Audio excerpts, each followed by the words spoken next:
gente, vamos continuar. Eu já usei o pó, o blush e a sombra.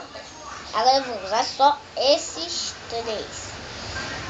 Agora, eu vou começar agora. Com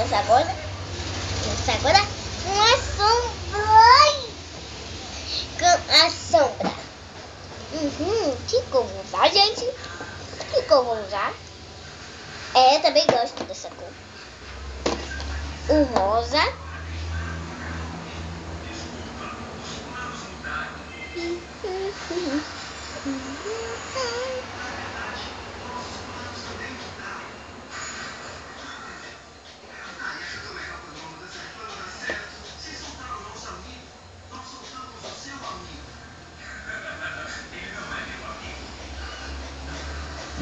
Então, vendo, gente? Não fica linda. Agora o batom.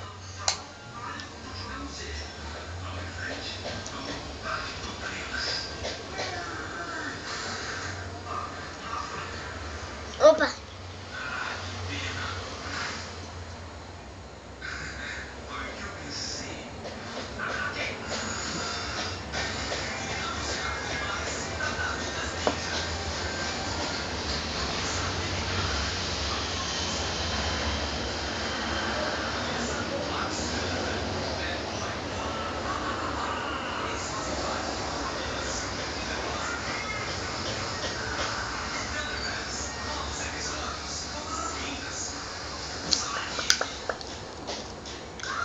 Tá bem, gente? Já passamos o batom. Agora o rímel. Será que vai ser fácil?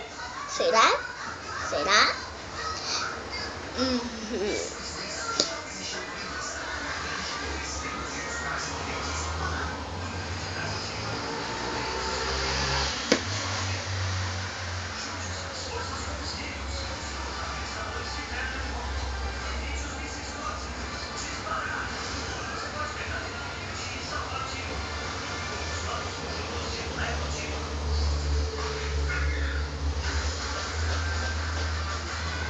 Conseguiu botar?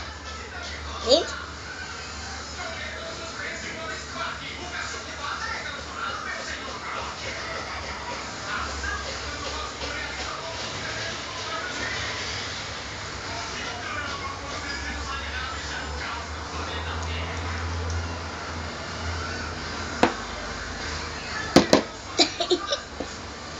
Desculpe, gente, esse barulho não para.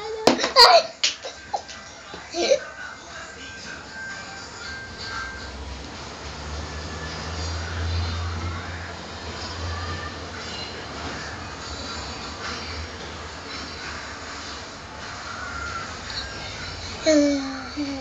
Não tá linda, gente? Agora eu vou tirar essa maquiagem.